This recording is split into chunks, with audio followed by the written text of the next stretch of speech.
So I've just had a great stroll through the vineyards at Petaluma. Now Petaluma was one of the pioneers in Adelaide Hills, and I'm here with winemaker Peter Dredge, and he's going to give us the goods on why Chardonnay tastes the way it does up here in the hills. Why is it so good here for Chardonnay up in the Adelaide Hills? How does that cool climate contribute to the character? Well, cool climate is integral in retaining natural acidity, and as you saw in the vineyard out here, we do manipulate the angle of the sun, so it is very cool. In cool areas it takes a longer time for the vines to ripen and the grapes to reach full flavour maturity, but we do have aspects which give us enough sun to get that ripeness, but also retains a high level of natural acidity. And this is integral in a fresh, vibrant Chardonnay style with long length and complexity all the way to the bottle. Yeah, no, I love that. I think that's what I like so much about Adelaide Hills Chardonnay, is that lovely sort of backbone of acidity.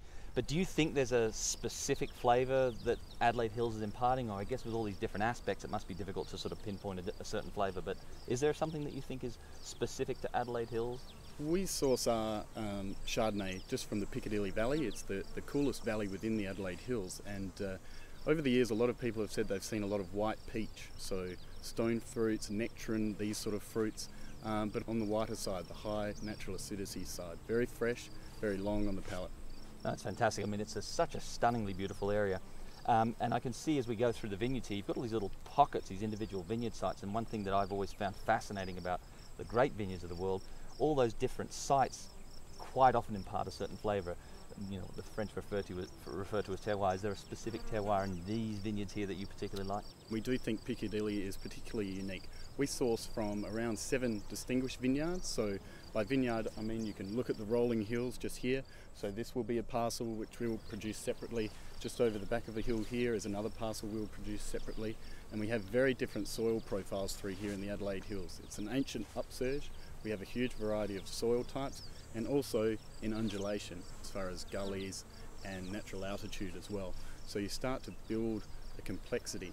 What we do is we vinify each block separately, and then we have a look at these aspects and see what's strong to those particular parcels, and then at the end what we can do is get out our palettes and paint a picture of what we think is the best blend within that Chardonnay. Yeah, that's always fascinating to me, because people view the word blending as something inherently negative, but what you're doing is taking the bits and pieces from each of these parcels you like best, that you think, you know, the sum of the parts is better than the individual sort of expression. Yeah, I mean ultimately it's one varietal. It's from Piccadilly as well, but there's subtle nuances which differ within different aspects and throughout this whole valley.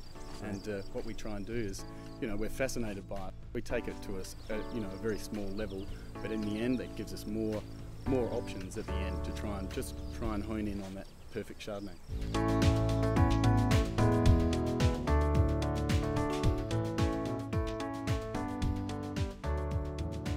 So we were talking about aspect a little bit earlier, and I think this is a perfect vineyard to look at that because of the way it's contoured and shaped. And how does that sort of aspect affect the actual flavours in this bottle of wine? Because you said the backbone of this particular wine we're about to taste pretty much comes from this block here.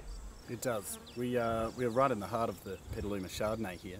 If this was a flat piece of land in this cool climate, we wouldn't ripen these grapes. These are facing north, and you can just see now they're very exposed to the sun as it starts to set in the west. So if you have a look here, we're getting cool climate fruit, but also plenty of sun exposure, plenty of sun for the leaves, and that's what makes a balanced wine. Good fruit expression, high acidity. So when you say cool climate fruit, you mean slightly smaller berries? Is that the idea in cool climate? Is that what happens, or what do you mean by that? So here we do have small berries, but this is for very concentrated flavour. It's all hand tended, this vineyard, so hand pruned, hand picked, etc. We do various things in the vineyard to try and maximise quality. Let's put it to the test. Enough discussion, it's time for a glass. It's 2009 just here, not quite ready, but here's one I prepared earlier. Ideal. Yeah, it's got that lovely nose you talked about, that sort of nectarine thing. I think I can really kind of get that. Yeah, that's fantastic. So that may be a nice sort of little flavour profile to take forward, is a nectarine kind of character. Absolutely. See that? You see that lovely melon fruit, very rich, complex, but that long acid on the palate. Well, not sure I wasn't a convert before I got here, but I certainly am now. Here's to Adelaide Hills Chardonnay. Cheers, mate.